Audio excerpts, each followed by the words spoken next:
If you're using Entity Framework only to mirror your database tables into DTOs, you're missing most of what it can actually do. That's like buying an electric car and never driving it, just plugging your phone into the charger. No wonder so many developers end up frustrated or decide EF is too heavy and switch to a Micro ORM. Here's the thing, EF works best when you use it to persist meaningful objects instead of treating it as a table-to-class generator. In this podcast, I'll show you 3 things. A quick before and after refactor, the EF features you should focus on, like navigation properties, owned types, and Fluent API, and clear signs that your code smells like a DTO factory. And when we unpack why so many projects fall into this pattern, you'll see why EF often gets blamed for problems it didn't actually cause. The illusion of simplicity. This is where the illusion of simplicity comes in. At first glance, scaffolding database tables straight into entity classes feels like the fastest way forward. You create a table, EF generates a matching class, and suddenly your customer table looks like a neat customer object in CPOM. 1 row equals 1 object. It feels predictable, even elegant. In many projects I've seen, that shortcut is adopted because it looks like the most practical way to get started. But here's the catch. Those classes end up acting as little more than DTOs. They hold properties, maybe a navigation property or 2, but no meaningful behavior. Things like calculating an order total, validating a business rule, or checking a customer's eligibility for a discount all get pushed out to controllers, services, or one-off helper utilities. Later, I'll show you how to spot this quickly in your own code. Pause and check whether your entities have any methods beyond property getters. If the answer is no, that's a red flag. The result is a code base made up of table-shaped classes with no intelligence, while the real business logic gets scattered across layers that were never designed to carry it. I've seen teams end up with dozens, even hundreds of hollow entities shuttled around as storage shells. Over time, it doesn't feel simple anymore. You add a business rule, and now you're diffing through service classes and controllers, hoping you don't break an existing workflow. Queries return data stuffed with unnecessary columns because the model is locked into mirroring the database instead of expressing intent. At that point, EF feels bloated, as if you're dragging along a heavy framework just to do the job a Micro ORM could do in fewer lines of code. And that's where frustration takes hold, because EF never set out to be just a glorified mapper. Reducing it to that role is like carrying a Swiss Army knife everywhere and only using the toothpick. You bear the weight of the whole tool without ever using what makes it powerful. The mini takeaway is this. The pain doesn't come from EF being too complex, it comes from using it in a way it wasn't designed for. Treated as a table copier, EF actively clutters the architecture and creates a false sense of simplicity that later unravels. Treated as a persistence layer for your domain model, EF's features like navigation properties, owned types, and the Fluent API start to click into place and actually reduce effort in the long run. But once this illusion sets in, many teams start looking elsewhere for relief. The common story goes, EF is too heavy, let's use something lighter. And on paper, the alternative looks straightforward, even appealing. The Micro ORM Mirage. A common reaction when EF starts to feel heavy is to reach for a Micro ORM. From experience, this option can feel faster and a lot more transparent for simple querying. Micro ORMs are often pitched as lean tools, lightweight, minimal overhead, and giving you SQL directly under your control. After dealing with EF's configuration layers, or the way it sometimes returns more columns than you wanted, the promise of small and efficient is hard to ignore. At first glance, the logic seems sound. Why use a full framework when you just want quick data access? That appeal fits with how many developers start out. Long before EF, we learned to write straight SQL. Writing a select statement feels intuitive. Plugging that same SQL string into a Micro ORM and binding the result to a plain object feels natural, almost comfortable. The feedback loop is fast. You see the rows, you map them, and nothing unexpected is happening behind the scenes. Performance numbers and basic tests back up the feeling. Queries run quickly, the generated code looks straightforward, and compared to EF's expression trees and navigation handling, Micro ORMs feel refreshingly direct. It's no surprise many teams walk away thinking EF is overcomplicated. But the simplicity carries hidden costs that don't appear right away. EF didn't accumulate features by mistake. It addresses a set of recurring problems that larger applications inevitably face. Managing relationships between entities, handling concurrency issues, keeping schema changes in sync, and tracking object state across a unit of work. Each of these gaps shows up sooner than expected once you move past basic CRUD. With a Micro ORM, you often end up writing your own change tracking, your own mapping conventions, or a collection of repositories filled with boilerplate.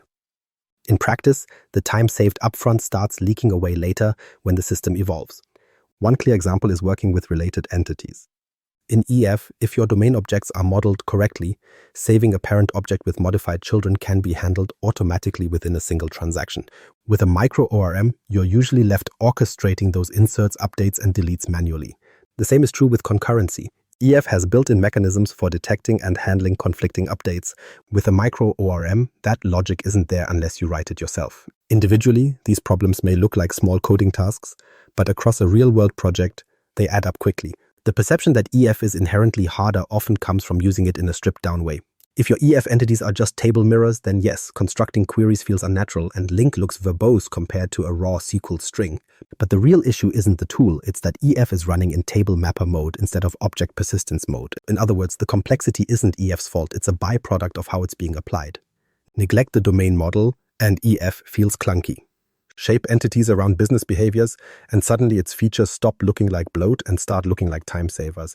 Here's a practical rule of thumb from real-world projects. Consider a micro ORM when you have narrow, read-heavy endpoints and you want fine-grained control of SQL. Otherwise, the maintenance costs of hand-rolled mapping and relationship management usually surface down the line. Used deliberately, micro ORMs serve those specialized needs well. Used as a default in complex domains, they almost guarantee you'll spend effort replicating what EF already solved.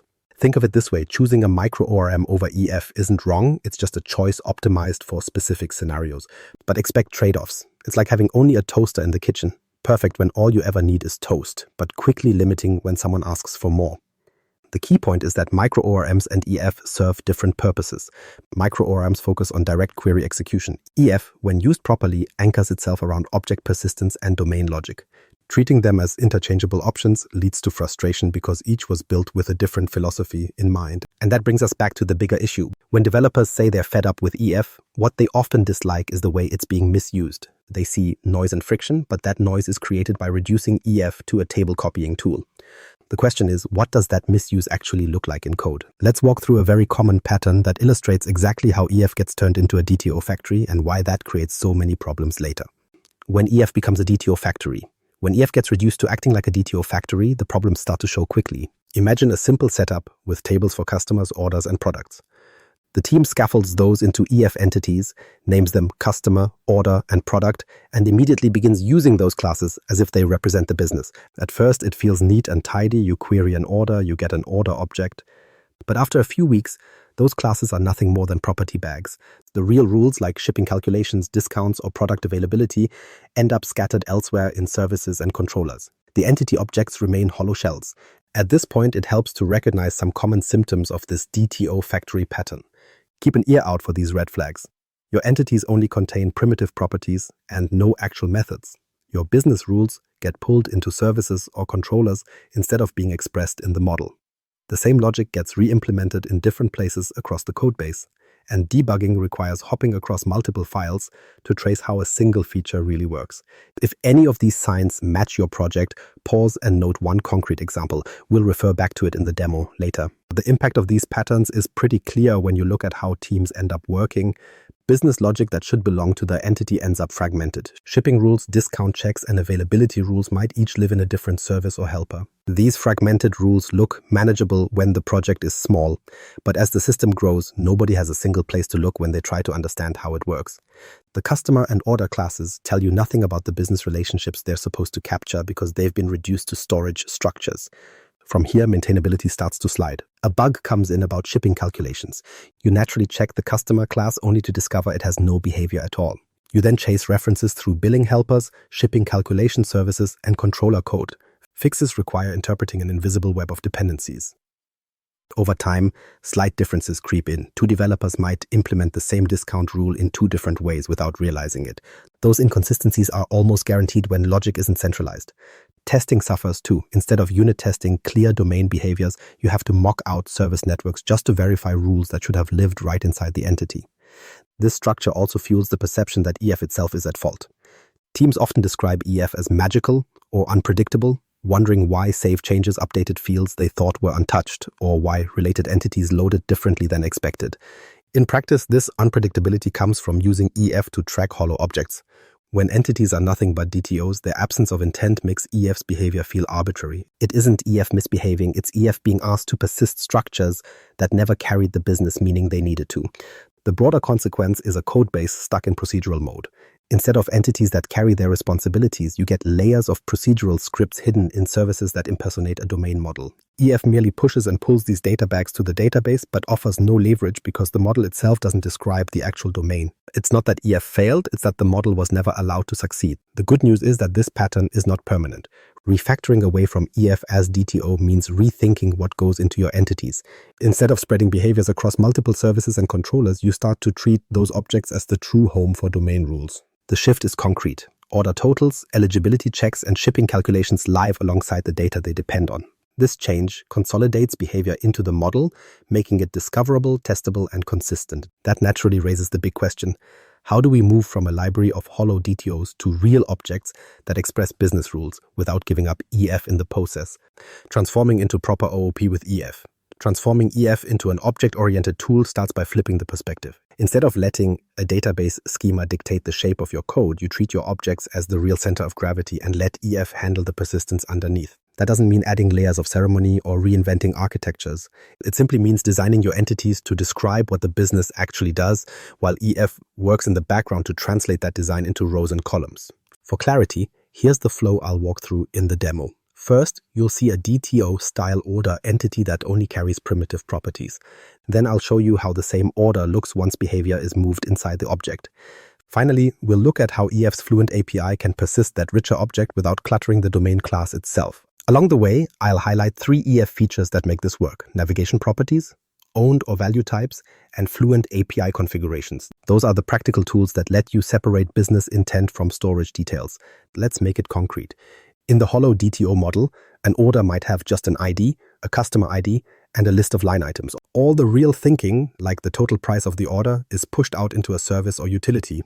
But in an object-oriented approach, the order includes a method like calculate total, which sums up the included line items and applies any business rules. Placing that method on the object matters. You remove duplication, you keep the calculation close to the data it depends on, and future developers can discover the logic where they expect it. Instead of guessing which service hides a calculation, they can look at the order itself. Many developers hesitate here, worrying that richer domain objects will be harder to persist. That's an understandable reaction if you've only seen EF used as a table-to-class mirroring tool. But persistence complexity is exactly what EF's modern features are designed to absorb. Navigation properties handle relationships naturally. Owned types let you wrap common concepts like an address or an email into value objects without breaking persistence. And when you need precise control, the Fluent API lets you define database-specific rules, like decimal precision, without polluting your domain classes. The complexity doesn't vanish, but it gets pushed into a clear boundary where EF can manage it directly. The Fluent API in particular acts as a clean translator. Your order class can focus entirely on the business, rules for adding products, enforcing a warehouse constraint, exposing a property for free shipping eligibility, while the mapping configuration files quietly describe how those rules translate to the database. This keeps your business model tidy and makes persistence more predictable because all the storage rules sit in one place instead of leaking across entity code. If we scale the example up, the difference grows more obvious. Say an order has multiple line items, each tied to a product with its own constraints. In a DTO approach, you'd fetch the order and then pull in extra services to stitch everything together before applying rules. In a richer model, that work collapses into the entity itself. You can ask the order for its total or check if it qualifies for free shipping, and the rules are applied consistently every time. EF persists the relationships behind the scenes, but you stay anchored in business logic rather than plumbing. The benefits cascade outward. Logical duplication fades because rules live in one place. Tests become simpler. No more wiring up half a dozen services to verify that discounts apply correctly. Instead, you test an order directly. Debugging also improves. Business rules are discoverable inside the entity where they belong, not scattered across controllers and helpers. EF continues doing what it does best, tracking changes and generating SQL, but now it works in service of a model that actually represents your business. Here's a small challenge you can try after watching. Open one of your existing entities and ask yourself, could this responsibility live inside the object? If the answer is yes, move one small piece of logic, like a calculation or a rule, into the entity and use EF mapping to persist it. That experiment alone can show the difference in clarity.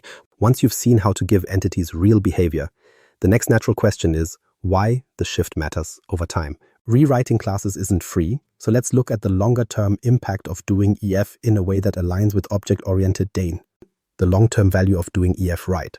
So what do you actually gain when you stop treating EF as a DTO copier and start using it to back real objects? The long-term value comes down to three things: cleaner testing, less duplication to maintain, and far clearer code for the next developer who joins the project. Those three benefits may not feel dramatic in the short term, but over months and years, they shape whether a code base stays steady or drifts into constant rework. The first big gain is easier testing. When objects know their own rules, you can test them directly without scaffolding services or mocking dependencies that shouldn't even exist. An order that calculates its own total can be exercised in isolation, giving you consistent results in small, fast-running tests. Updates or new behaviors are easier to verify because the logic lives exactly where the test points. As projects evolve, this pays off repeatedly. Small changes are less risky since testing effort doesn't balloon with every rule adjustment. The second benefit is reducing duplication and scattered maintenance. In DTO-style systems, one business rule often gets repeated across multiple service methods and controllers. Change a discount formula in one place but forget another, and you've created a subtle bug. Centralizing logic inside the object removes that duplication at the source. Here's a simple check you can try in your own project. When a business rule changes, count how many code files you edit. If the answer is more than one, you've likely fallen into duplication. That's a measurable way to see if technical debt is creeping in. The third benefit is clarity for onboarding and debugging. When EF is only storing DTO shells, new team members have to hunt through services to discover where rules are hidden. That slows them down. By contrast, when behavior sits in the object itself, the path is obvious. Debugging also shifts from hours of tracing service code to dropping one breakpoint inside the object method that enforces the rule. Before, you crossed multiple files to follow the logic. After, you look in one class and see the rule expressed cleanly.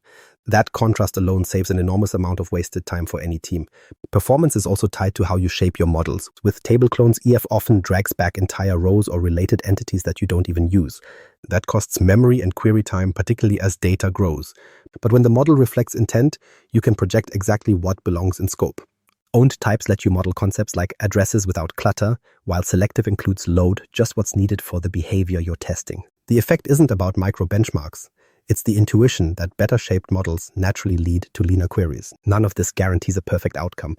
But in many long-lived projects, I've seen that teams who invest early in placing behavior inside models avoid the slow creep of duplicated rules and fragile service layers. Their tests stay lighter, their change costs stay lower, and onboarding looks more like reading straightforward domain objects instead of navigating a maze of procedural code. Teams that skip that step often end up with technical debt that costs more to untangle than the upfront modeling would have. The pattern shows up again and again. All of this feeds into the bigger picture. Proper use of EF doesn't just clean up the present, it improves how a project survives the future. Rich objects backed by EF's persistence features create models that developers can trust, extend, and understand. That confidence saves teams from the churn of accidental complexity and restores EF to the role it was meant to play. And this leads to the final point. The problem was never that EF itself was too large or too slow, it's that we often narrow it down into something it was never supposed to be. So here's where everything comes together. EF works best when you use it to persist meaningful domain objects rather than empty DTO shells. If you reduce it to a table copier, you lose the advantages that make it worth using in the first place. Keep three takeaways in mind. Stop relying on EF as a table-to-class generator, put behavior back into your entities, and use EF's mappings to take care of persistence details. Here's a small challenge. Pick one entity in your project and comment below, DTO or model, along with why. And if this kind of practical EF and NET guidance helps, subscribe for more focused patterns and real-world practices.